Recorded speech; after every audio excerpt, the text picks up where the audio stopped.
In case you didn't get enough of us talking about science fiction movies in our latest episode of the No Way to Hollywood podcast, we decided we'd let the camera roll a little bit longer and see what happens.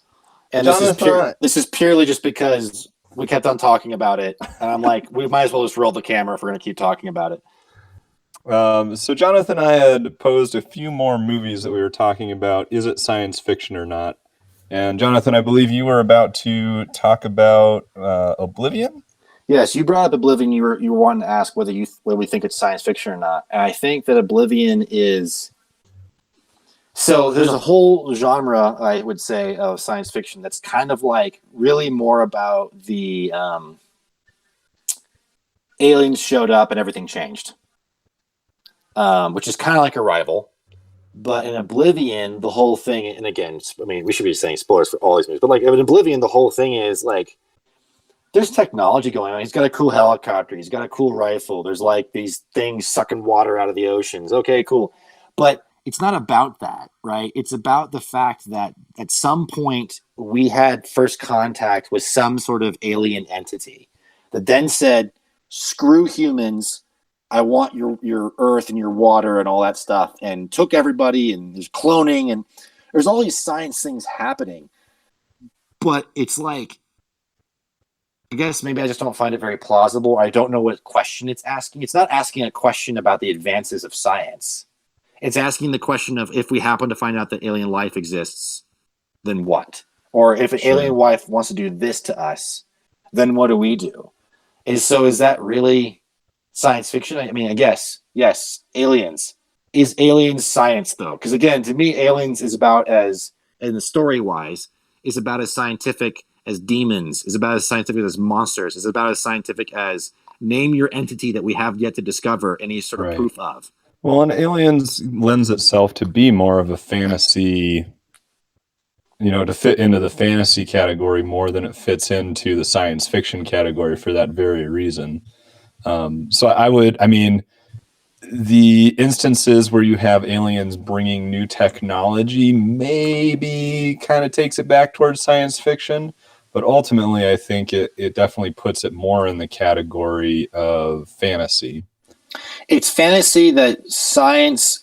I might be a little bold here, but there's a lot of guys in the scientific field who I would suggest are incredibly anti-fantasy, anti what they deem as fantasy, including religion and other belief systems. And so science becomes your belief system. And I think that aliens are often are the fantasy they allow themselves to believe in, because they believe it's plausible because of an equation that there must be something else out there besides us. And the math just says there has to be something else. Or I believe that, life could, because life is such chaos, or in my understanding, something had to design it. I don't believe in God. So an alien must have done it, right? Like there's even a Richard Dawkins talking to Ben Stein, and, where did that come from? Where did this life come from? Where did this life? And eventually it's like, well, maybe crystals, maybe aliens, maybe this, like, and it's sort of this, I think of it as truly the person who won't actually, and this is not in all cases, but maybe the person who doesn't want to believe they like fantasy, or think fantasy is just too delusional, too stupid, too fake, finds their fantasy fix in the aliens thing. Well, I mean, if we want to talk about science and all that jazz, like that's something else, because like people are all over the map with that stuff. And, physics now is theoretical physics because we truly just don't have any idea, right? So we're just making stuff up, right? And that's cool. This is making me think of the movie Moon, right? Where the whole thing is cloning technology and what happens when people start using it, right? Like, sure, Oblivion and Moon seem similar in that way for me. But at the same time, Sixth Day, your cloning movie with Arnold Schwarzenegger. Because me, why? Oh wait, let me look at my eyelid and see that I'm the fifth clone. There's so many clones. I guess just the alien thing strike, especially when like aliens bring technology like Arrival. It's when aliens come and hand you technology that you don't understand, but it does something, right? It is fantasy because I can have a wizard show up in my story and give you a plant here and it does this. Isn't that cool? It's like, yeah. Is it scientific? No. You don't know what that is. You don't have a grounding on that. You're just assuming it works. And that's why, in my mind, the connection of fantasy and science fiction is so fascinating because, again, in my mind, fantasy is the imagination zone where it's like it's more about what the thing does and how you get there may be different in reality, but what it does and what you can explore there is sort of the essence of it. And fantasy can, in a sense, predict things in that way, even if it's just like random imaginings. And that's why it's science fiction fantasy, like as a genre, typically, right? Because it's hard to separate the two purely. Sure. Yes. So I guess I now that I think about it, I find Aliens as a science fiction thing, besides the fact that it's a trapping that usually comes with it, an incredibly, in our strictest definition, I think we're working off of, an incredibly unconvincing argument for science fiction. Just because you have an alien in there, or the alien gave you technology, or I wonder what would happen if an alien showed up, does not strike me as particularly good science fiction in our definition. Yeah, I'm trying to think of a movie now that would be a good, like, alternate life form that would fit into that science fiction category. And the only one I can come up with is a movie I actually haven't seen, and I think it's called Life. Gosh. Yep, that's a horror movie. That's a horror movie. Sure. Well, okay, I'm sorry. Maybe I'm revising a little bit. Maybe the reason Aliens is always the big thing is because the aliens, yes, they bring the tech, and yeah, it's very fantastical, but maybe it's a little less. So, like, okay, what if there are aliens that have already figured out interstellar travel in a way that's convenient enough for them that they can do it? So it's based off of this, like, it's in a sense, in a way, even though not very directly, it's sort of about, like, what is the concept or what is the consequence of interstellar travel? Right? What if you could travel between the stars relatively quickly and harmlessly, right? What does that open up? And since we don't know how to do that yet, and we have stories where we just basically can, and that's where you get Star Trek. But maybe Aliens is sort of the reverse way of also asking that question of, okay, there's another entity out there that can come and talk to us, and that's sort of that's the basic of what an alien's about, right? Interstellar technology. There's something else out there that comes and talks to you. And the method is science. Well, and it's interesting because this is making me think about when does science fiction stop being science fiction and starts being like actual science, right? Like in a story. Mm-hmm. But this is also then whipping me around to like movies like Gravity, right? Which technically it's science fiction because it is a fictitious story with science, but it's based on what's actually happening now, right? Like, there's no real advanced science in Gravity, right? It's all the science that we currently have. Maybe a few years down the road, we've put a few more things out in space. Okay, what happens now?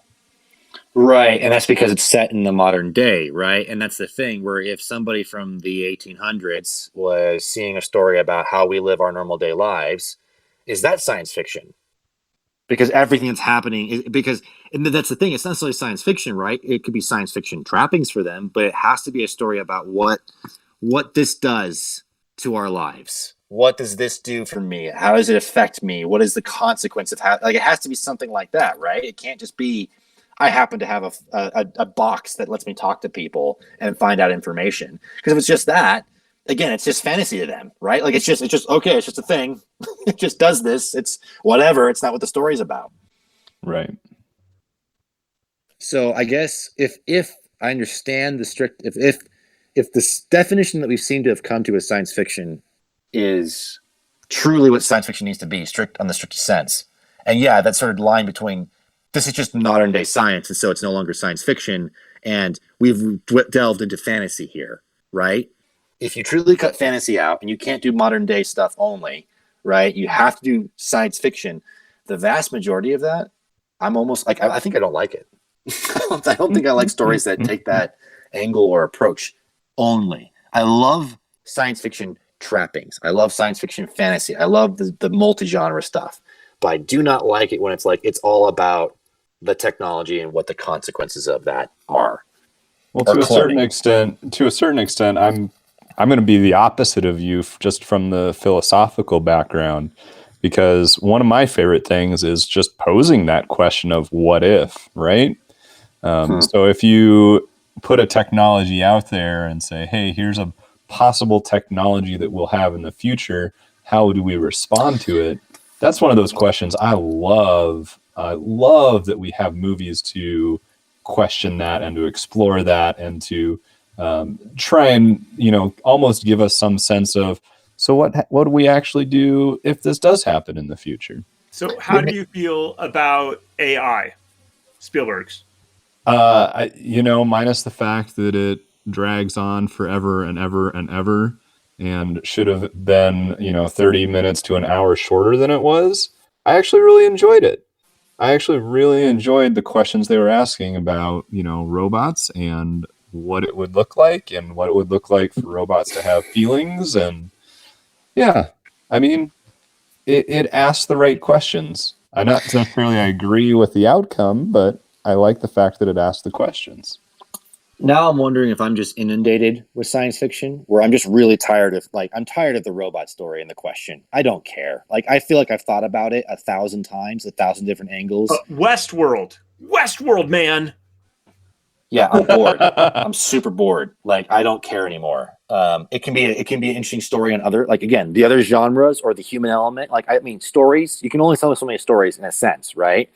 But I think science fiction to me has become dull right now because whatever science fiction I've been exposed to seems to be the same thing over and over again. Here's another question: alternate histories. What genre is that? Because there was a show that was The Man in the High Castle. The whole idea and the whole concept is, right, what if World War II went differently? Here's the alternate history. What's going on? And ultimately, there's another dimension out there. And that dimension is the dimension that is the one that's the alternate history. And the dimension that we are in is the one that we know to be actual history. And then it starts to becoming about them colliding. Now, that could be poor writing. Yeah, right. But I do wonder about the sort of alternate history thing. How do you classify that? What genre is that? I mean, I feel like it's kind of like almost its own genre that, like science fiction we explored earlier, can take on these other kind of subgenres. For an instance, like Man in the High Castle has a lot of dramatic elements to it. It's almost more of a drama than it is a science fiction. I think that they're probably in the what if history thing. So everything down to the rom-coms of what happens if you made the other choice and went with the other person, or what if you got on a different plane, or what if you were on a different bus, or there's so many movies that do that. You're proposing a what if genre, essentially? Yes. For a what if this happened instead. Yeah. Well, isn't that multi-timeline theory? Since it is every what if story essentially a question of multiverse theory, which is a scientific concept. So what you got to do, philosophical paper, and then you got to fold it, and then you just punch through it with your pen. Okay, that's how wormholes work. Okay, that's awesome. I'm glad we got. When they first did that, was it Event Horizon or something? That was a brilliant way of making a wormhole make sense really quickly and visually. And then they're doing it in Interstellar, and you're like, "Oh yeah, it's a wormhole thing. It's the wormhole thing. Yeah, I get the wormhole thing. Yeah, okay, sure." But that's again, isn't that inundated? I mean, how far back does that concept go, though? Because A Wrinkle in Time. You got a bunch of stuff. Anyways, probably I'm thinking Einstein, about that because he's the whole space-time guy, right? Who? Yeah. Einstein? Yeah, Rosenberg. Yeah, I don't know. All these because I would normally, without trying to think strictly about definitions, I would normally just be like, yeah, Man in the High Castle. It's an alternate timeline. Alternate timelines are essentially science fiction because it's just sort of fake world. Fantasy. They are fantasy. They're fantasy. It's a what if fantasy. It's the what if I went with the other person? What if I went with the hot person? What if I went with the interesting person? Right? And that's why. But they always safety not guaranteed is great for that. But I don't know of many, if any, alternate timeline stories that like actually stay as truly an alternate timeline, and that's the world, and that's it. I feel like it always delves and starts becoming like, yes, but how does that timeline or that dimension? It's a dimension, and it interacts with ours, and how do we travel between the two, and so on and so forth. Like Steins Gate. Yeah. Well, It's that's always probably that. why I stopped watching Man in the High Castle after the first 2 episodes of season 2. Well, that's because it's got bad. The writing became bad. That's why you stopped watching, Scott. That's not a mystery. I don't know. When we start to really think, and that's again, I'm sort of fascinated by like, is there a weird technological, not slowdown, but can we not think of anything or see the next technological advancement that we're going to need to write science fiction about yet? It's all like, no, yeah, I would say we can't, and that goes back to my thesis about like not being able to see beyond the horizon, right? Like it's why when we go back and look at, Back to the Future, and then they're like, oh, this is what the future's gonna be like, and we're like saying here, no, or Demolition Man, although that proved to be very accurate for this year. Like all those things. You look at it and you're like, okay, well, you were sort of on the right path, and you weren't at all, right? Like even Minority Report, where it's like, here's this, or MIB, where it's like, I'm going to have to get it on a smaller album. Well, no, we didn't get smaller albums. We just digitized the whole thing. Like it's a totally new world. And that's where like Jules Verne is so interesting, right? Because it's like, wow, you thought of submarines? Like accurately. Yeah. Yes. Yeah. And that is, I don't know. So maybe you're right. Maybe it's a level where currently with what we're writing or thinking about in science fiction. And that's the thing. It's where I think I like fantasy so much more, is because I don't know that we have the scientific grounding to come up with the ideas of what the human experience will be dealing with in various ways later, or it's capable of later, or already capable of, but may have a new way of interfacing with something through. And fantasy essentially says, I don't have to have a grounding in technology right now and what I know about it. Fantasy says, I'm simply curious about what if this happened.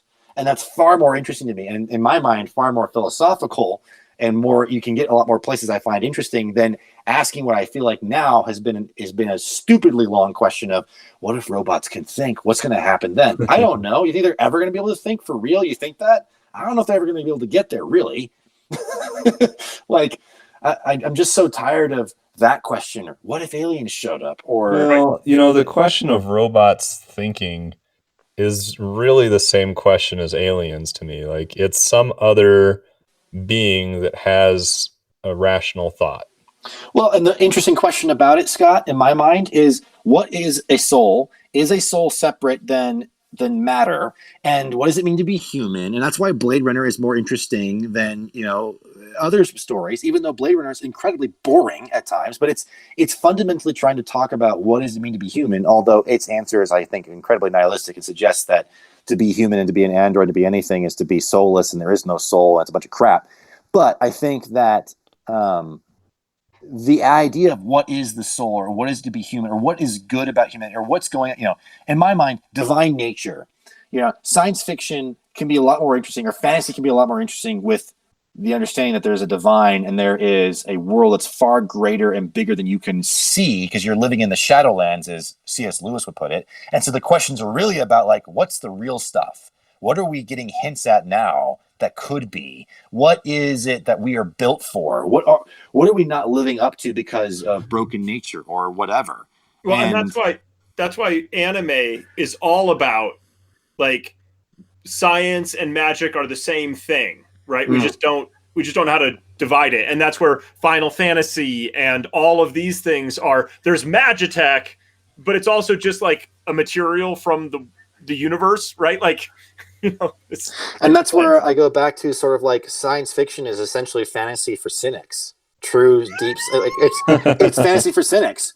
And meanwhile, I love fantasy because I love thinking about that stuff. I mean, granted, yes, maybe in its trappings, right? Like, okay, there can be great stories and great ideas that come out of musicals, but I hate the trappings of musicals. I don't want to go through it. So I don't like that genre, generally speaking. So I can understand if someone doesn't like the genre of fantasy and prefers science fiction because of the trappings or because of the way they deal with issues. But Yeah, there's definitely a part of me, and it's not a universal true statement, but it's part of me, thinks very much that science fiction is just fantasy for cynics. Or for people who have to be like, right now. Does that mean you're calling yourself an optimist? Optimist? I mean, sure. I mean, well, optimistic in what? Optimistic in what?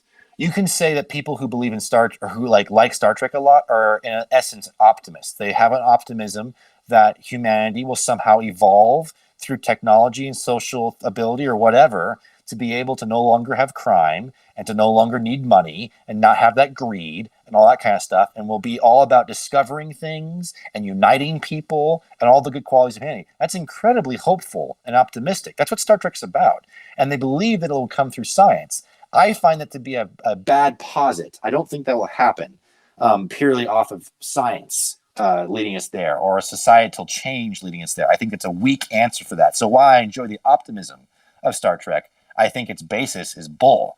I'm a cynic towards that, in a sense, right? So if you're a cynic towards magic is one way of saying it, but I would say my greatest love of fantasy comes from the divine.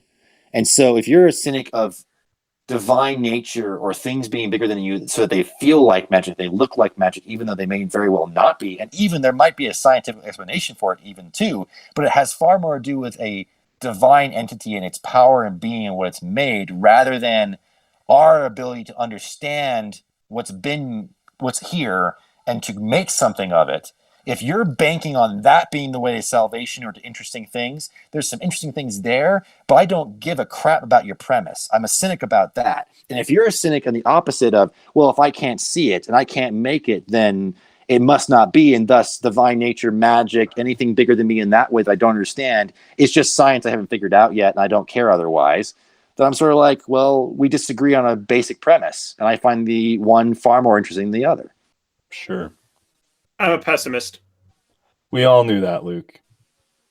I mean, this is news. You're a pessimist? Yes.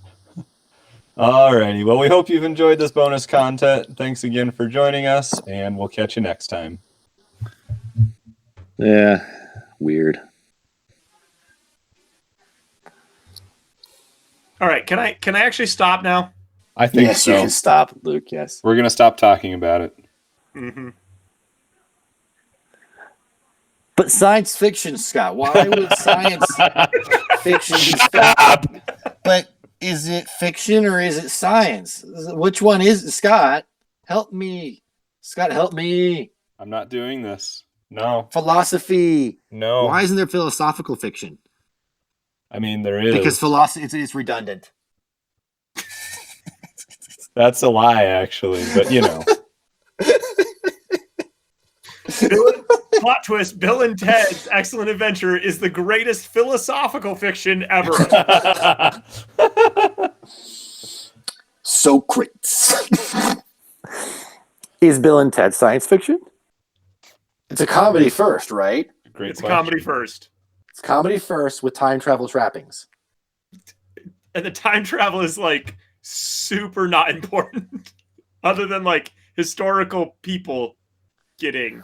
Although you could make the argument that it's fundamentally the question of what if you had a book report that you were going to fail, but you had a time machine. These are the important questions.